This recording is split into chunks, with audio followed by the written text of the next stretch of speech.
On this week's World of Saltwater Fishing, we're taking a trip to the middle of the North Atlantic. And we're going to be off the Azores in search of some major league big game fish. This is one exciting adventure you can't afford to miss.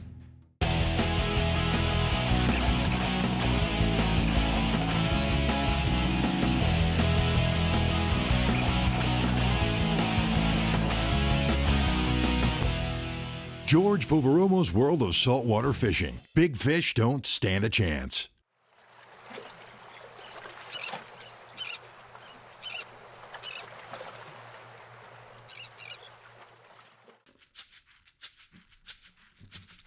The Azores are an archipelago forged from the fires of the earth. They breached the water's surface around 10 million years ago. This chain of volcanic islands sits roughly about 1,000 miles off Portugal. I have yet to see the vivid colors of green and the remarkable blues that I happen to witness in the Azores. The draw of the Azores for big game anglers is the migration of large blue marlin that come past these islands in the North Atlantic. And also, they have a big run of 3 different types of tuna basically at the same time, which we're going to get into a little bit later. But on the very first day, it happened. Here comes a marlin up on one of the teasers and all heck broke loose. Go, George. Stop. Stop. It's a marlin.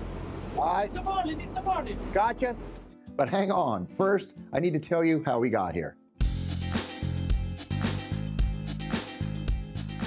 Kerry Chen, a longtime friend of mine, he wanted me to join him in the Azores on a trip. So Azores Tourism actually reached out to us. They wanted us to come over and shoot a World of Saltwater Fishing to highlight the big game fishing opportunities off the Azores. But there was one little catch. We could not run on an American boat. They wanted to highlight, naturally, their captains. So this is where Diogo Pavia comes into play.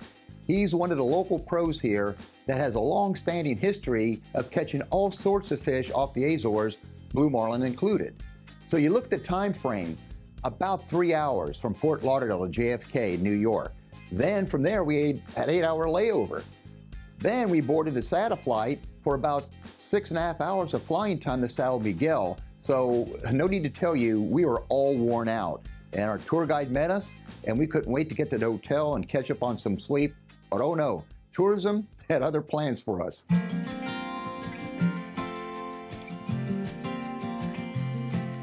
Okay, it's 8 a.m. Azores time, and we're about ready to hit the ground running. The tour guide said, come on, we've got one full day and we've got another one, so let's get going. So we had no say in that matter. The topography here is really amazing because you could go all the way high up, all the way low down to the coast, and the weather conditions actually change when you're there, from the heavy mist to bright sunshine and a crisp wind down by the coast. But the sheer beauty, if somebody blindfolded you and took you to the top of San Miguel and took the blindfold off and said, where are we? You might guess the mountains of Tennessee or North Carolina. A short drive later, we enter this forest, remarkable green forest with all these big old trees. It's a forest that looks like what you would read as fairy tales in kindergarten. It's just really remarkable. As the drive progressed, it became very obvious that every stretch of roadway, walkway, side streets was lushly landscaped, and they have this flower over there, hydrangea, which is a remarkably beautiful flower, big, lush, and has all sorts of vibrant colors. And everywhere you go, you see this landscape here. It's remarkable. You need to really see this to appreciate it. And if you're into gardening by any stretch of the imagination and you were over here, you think you died and went to heaven. The calderas. So now you have volcanoes that built this whole environment here. When they collapse and end their life cycle, a lot of them just form these huge freshwater lakes, and the color is amazing. You're looking at clear turquoise-hued waters in here, and from what I understand, they even have freshwater fish. So here you are in the middle of the North Atlantic, open ocean. Then you get on these islands like San Miguel, and they have freshwater lakes there too. So you want to talk about a highly diverse environment, it's the Azores. These are memories that are going to last a lifetime. So certain parts, certain pieces of beauty. You know, you have to get the whole entire crew. We got to get together and take some photo albums. For you young ones out there that don't know what a photo album is, ask your parents. At the end of that day, we were totally exhausted, but what a remarkable tour it was. I couldn't wait to get back to the hotel, get a nice shower, get a real good night's sleep, but hang in there because a lot more activity and a lot of fishing action is yet to come, so stay with us. George Poveromo's World of Saltwater Fishing is proudly brought to you by Penn, let the battle begin. Mako, you'll find them where the fish are. Bass Pro Shops and Cabela's, your adventure starts here. Mercury Marine, go boldly. George, we'll be right back. With just a few hours of sleep, the team and I are ready to head out for day 2 of exploring São Miguel Island in the Azores. 8 o'clock the next morning, we go down for a cup of coffee, and who is in the lobby area with a big smile? Raphael, our tour guide. He says, let's go. When he says 8 o'clock, wheels up, 8 o'clock, wheels up. It was time to jump in the car and yet see more beauty around the Azores, São Miguel, more specifically.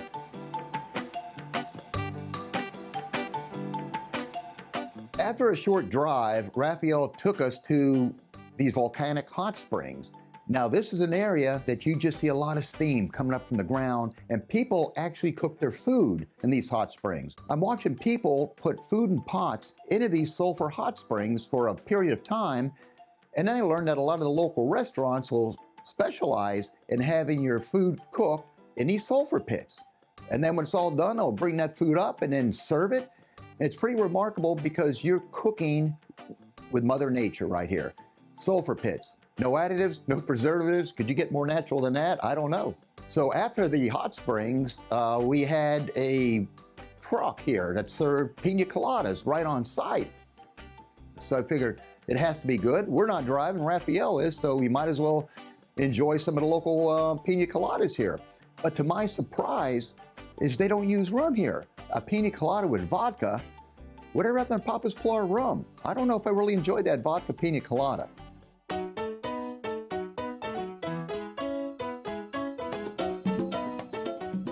So when I thought we basically saw everything at the first volcanic hot springs, Raphael takes us to yet a much larger area where you look around everywhere you turn, just large puddles of bubbling, smoking, steaming sulfur pits. Basically the middle of the earth, just sending all that hot bubbling sulfur water up. It's nature, it's a volcanic activity basically. So as the tour progressed, the hot springs continued, but Raphael took us to a version that was saltwater. There was actually these saltwater little coves that were heated by the volcanic waters and heat coming up, and people are out there swimming in these coves, all volcanic rock around, and that water is actually hot. So you imagine that, swimming in coves of hot volcanic water. It's just a totally different environment trying to wrap your head around this.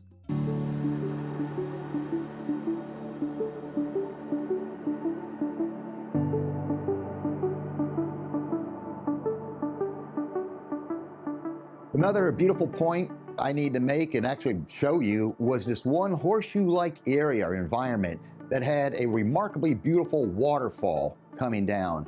And again, here you are in the middle of North Atlantic, and you don't really think waterfalls are out here. You're thinking someplace in the U.S. up in the mountains, but here you are, a totally different environment, and just taking in the waterfall and those little nice-looking homes and everything else around there. Just another look at São Miguel and the Azores.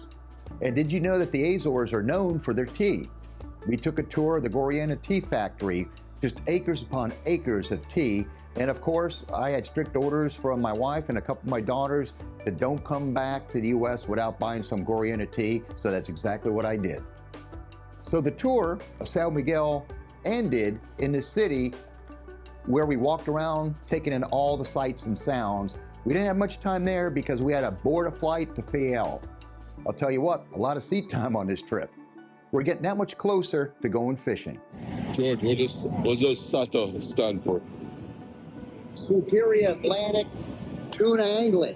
One version of it. We landed in Fayal. Now we end up in Horta, and it's 10 p.m. at night. Just enough time to meet our captain, dispatch our gear, put it all together, and get ready to start first thing in the morning. It's time to go fishing and see how our luck would hold up. Starbright introduced its next level clean and protection lineup featuring cutting-edge ceramic formulations for every surface, including metal and vinyl. My two favorites are Starbright Ceramic Wash and Wax, which, after it cleans, leaves a solid protective shine, and their Cleaning Speed Detailer, which I use every other month to maintain the sharp shine and easy cleanup on both my inshore and offshore boats. George Poveromo's World of Saltwater Fishing is proudly brought to you by Simrad, never settle. Rapala holds the world record for world records. Suffix, always use the best line. Starbright, clean and protect with Starbright. George will be right back. With enough sightseeing to last a lifetime, we're chomping at the bit to get out on the ocean. We are now in Horta on Fiel Island. So that morning, we bring all the gear down and we meet our captain, Diogo Pavia. And he told me about all the unique fisheries they have, even though blue marlin is the big target. So here we go. The real reason that we're here is to have our shot at trying to catch a blue marlin in these waters. Unfortunately, a couple days before we flew on this trip, the bite had turned off. Fishing is fishing. When you hit it, when these fish are migrating through, you get a home run. And when the fish aren't migrating through, then it becomes, a dicey proposition. You're gonna have to rely on a lot of luck at that stage of the game. And we had gone out.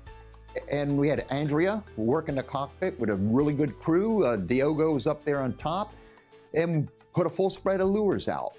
They organized a really attractive spread. We had teasers, the marlin lures were just pretty much churning in there, and everything was really looking good. It was, time now to hook a marlin. Well, what happened? A marlin on day one of our fishing came up on that teaser right behind it. Yo, George. Stop. Stop. It's a marlin. All right, It's a marlin. gotcha. You want me to tease, drop back, or what? Do you see it there? No. And everybody just a totally different mindset. We're watching, we're trying to get another bait up in place to move that marlin off the teaser and over to a lure. And that marlin was on that teaser, took one half-hearted little swing at it, and never ever looked at another bait that we had brought up. And we tried everything, circled around several times, and never had another shot at bringing that marlin up. So with more of a window shopper, came up, looked at a teaser, and whoa, that was it. I thought we were gonna get on the board early. And that's how day one of fishing ended. We raised one blue marlin and didn't see another fish.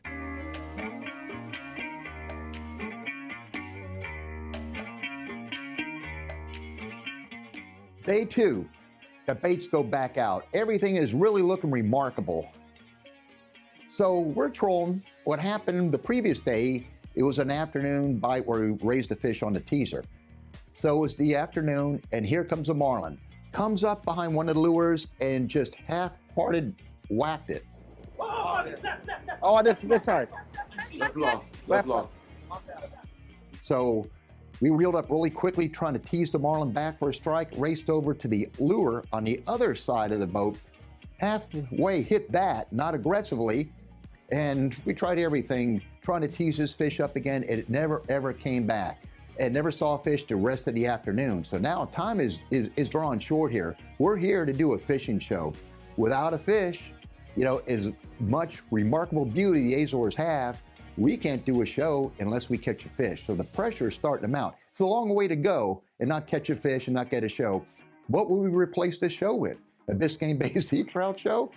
It was in the cards at that point in the time of this trip. So day three, here we go. Dreadfully slow, a big goose egg, okay? A big zero, nothing.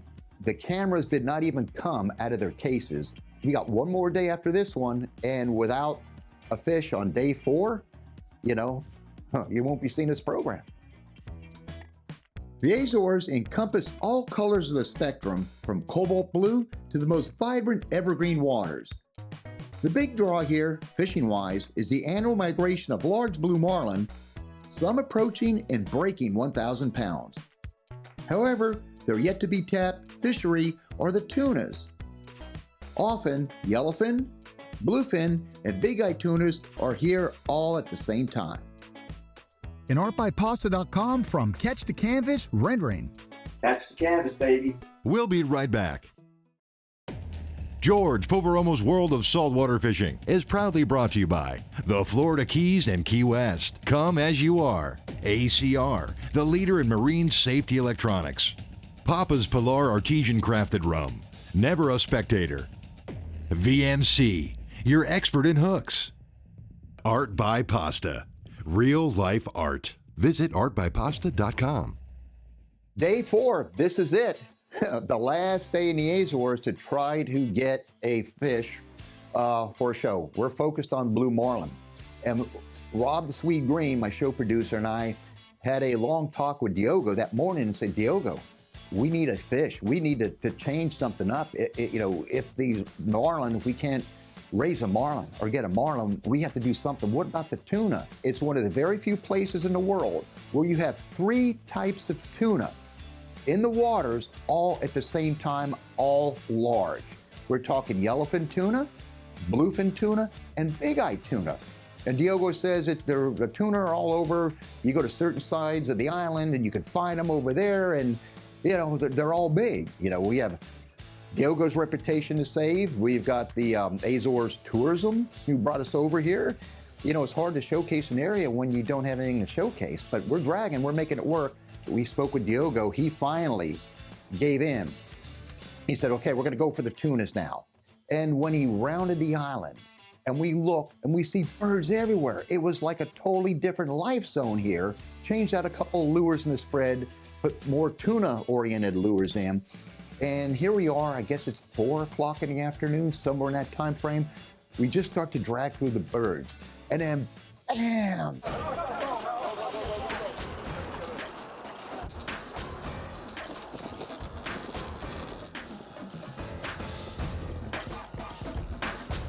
All right, I can hear you. So I get in the chair. We have a big tuna now. And the question is, what type of tuna is it? But it just feels good to be in that chair, hooked up with a long-running fish. Okay, this game is not over with yet.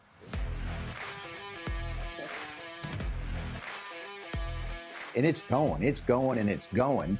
So finally the boat starts backing down to reclaim line. And we were on definitely the windward side of the island. And here we are backing down into the sea. And we certainly did take a good saltwater bath on very frequent occasions on that. All right, gaining.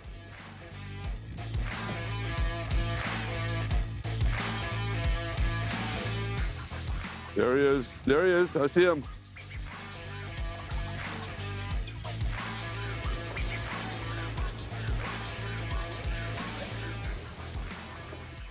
Yeah, I got you. Got it.